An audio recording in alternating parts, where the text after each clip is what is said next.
ఒక మనిషి యొక్క అవయవాల మీద పన్ను వేసినటువంటి దుర్మార్గమైన చర్య ఈ చరిత్రలో ఎవరిదైనా ఉందంటే అది నిజాం రజాకారులకే దక్కిందని కూడా నేను చెప్తున్నా.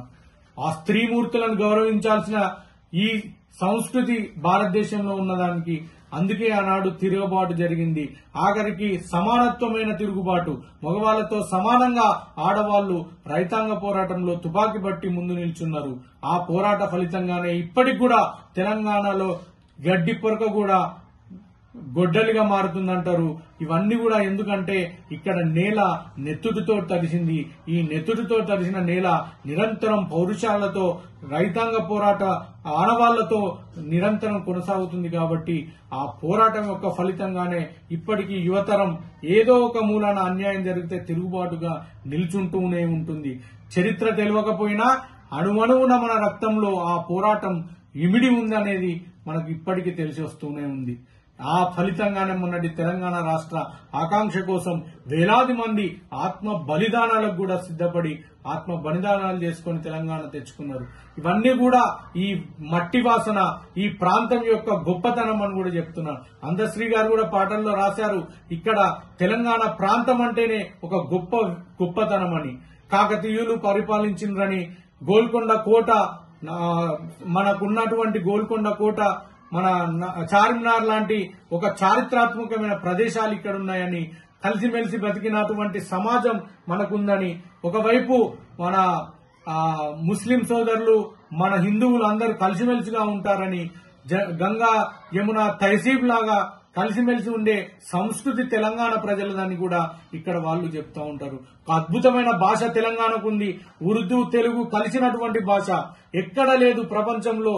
ఇంత బంధాన్ని కలిపినటువంటి భాష కూడా తెలంగాణ ప్రాంతంలో ఉందని చెప్పడానికి ఈ ఒక్కరోజే కాదు, యావత్ తెలంగాణలోని ప్రజలందరూ కూడా మనం మాట్లాడుకోవాలి. ఎందుకంటే ఆనాడు మన తాతలో ముత్తాతలో ఎవరో ఒకరు ఈ బానిసత్వంలో నెట్టవేయబడ్డ వాళ్లే, ఈ అణిచివేతకు గురైన వాళ్లే. వాళ్ళ రక్తం పంచుకొని పుట్టినట్టు మనం వాళ్ళ త్యాగాలను గుర్తు చేసుకోవాల్సిన అవసరం ఉంది.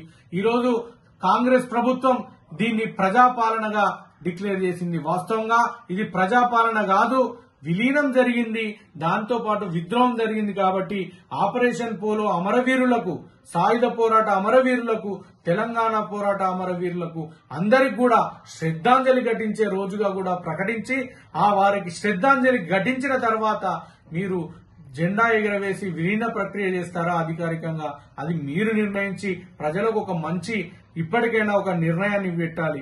నేను ఈ జేఎస్డబ్ల్యూ జై స్వరాజ్ టీవీ వారి తరపున నేను ఈ ప్రభుత్వానికి విన్నవించేది ఒకటే, ఇక్కడ తెలంగాణ ప్రభుత్వం చరిత్రను, మన తెలంగాణ చరిత్రను, తెలంగాణ రైతాంగ పోరాట చరిత్రను పాఠ్య పుస్తకాల్లో చేర్పాలి. 8, 9, 10వ తరగతిలోనే పాఠ్య పుస్తకాల్లో మన తెలంగాణ రైతాంగ పోరాటం, మన సాయుధ పోరాట అమరవీరుల చరిత్రను చేర్పించి వారి గురించి చరిత్ర తెలిసేలాగా వ్యాస రచన పోటీలు, ఎలక్ట్రీషియన్ కాంపిటీషన్, చిత్రలేఖనం లాంటి ఎన్నో కార్యక్రమాలు తీసుకొని విస్తృత స్థాయిలో ఒక సంవత్సరం లోపట్నే ఈ తెలంగాణ ప్రాంతంలో ఇక్కడ తెలంగాణ చరిత్ర గురించి తెలిసే విధంగా ప్రభుత్వం చర్యలు తీసుకోవాలని కూడా ఈ సందర్భంగా కోరుకుంటున్నాను. ఎందుకంటే మీరే చెప్పిండు ఇది ప్రజాపాలన అని.